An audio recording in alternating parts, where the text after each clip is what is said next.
Hey, welcome ladies and gents to your first tutorial on 3D Studio Max. Today I will show you how to create, model and apply material to your first model, the vase. But first let's have a look at the basic interface and features of 3D Studio Max.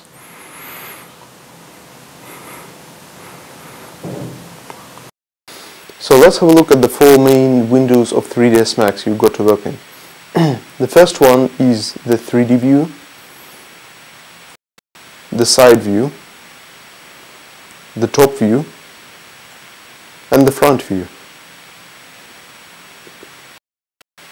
Now let's have a look at the more or less exciting part of 3D Max, depending on what you find more or less fun. The Options tab. You will mainly be using the first two, the Create tab and the Modify tab. Some tabs such as Create tab have subsections on it, such as Geometry, Lights, Cameras and so on.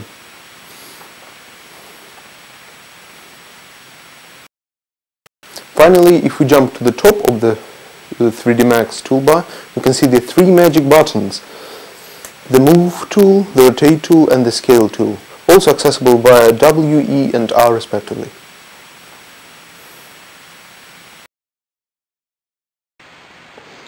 So now that we've got the basics of the interface, let's put that knowledge to use.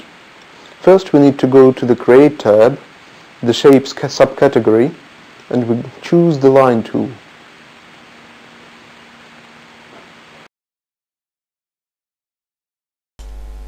Now, in order to draw it, we go to the side view and, well, draw it by dragging the mouse. Remember, we only have to draw the half of the vase in 2D. Experiment with simply clicking and dragging to get different shapes. When finished drawing, press Escape.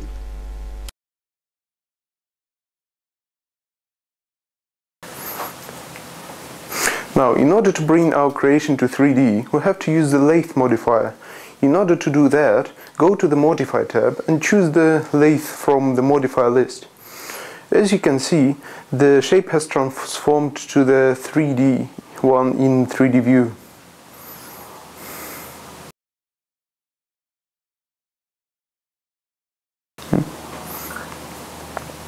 Play around with the options in the Align section to make the lathe work around the min, max or center points.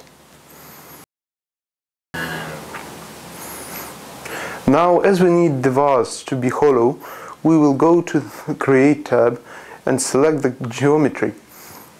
Click on the cylinder and create a new one in 3D view.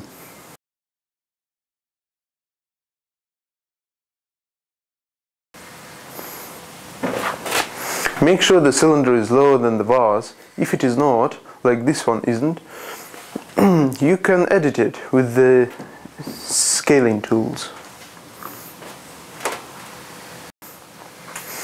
To do this, click on the scaling option above or press the R key and drag the different axis handles, such as the X and Y one, until the cylinder is at the right size. Now we need to align the cylinder with the vase. Sure, we could use the Move tool, but it's much easier and more efficient to use the Align tool. Click on Cylinder, then Align tool, then Vase, and put both current and target objects on center. Make sure only X and Y are, not Z, and are ticked, and click Apply.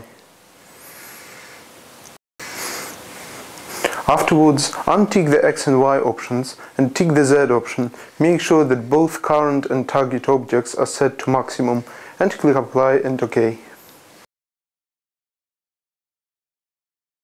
Now we actually need to subtract the cylinder from the vase. In order to do that, select the vase first, go to Create tab, Geometry, Compound Objects and click on the Boolean.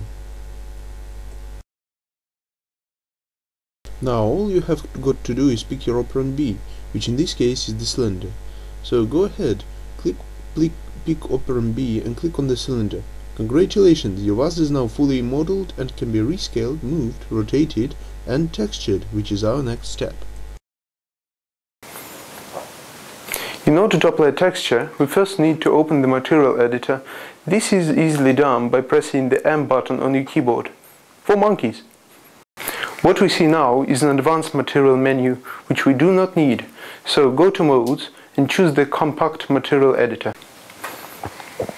We now have to choose a material slot to be used for the vase texture. Click on the one in the top left corner and then click the button next to the Diffuse option. Now, as we only want a simple texture for our model, we are going to choose Bitmap. I'm going to choose a pre-made textures of marble which can easily be made or edited in Photoshop or other graphical editors. Once a texture has been chosen, it has to be assigned to the vase.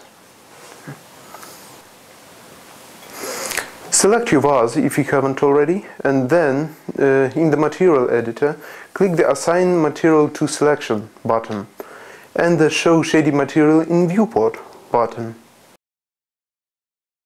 Voila! Your vase is ready. You can now render it by going to the rendering menu and selecting render, or simply pressing Shift and Q at the same time.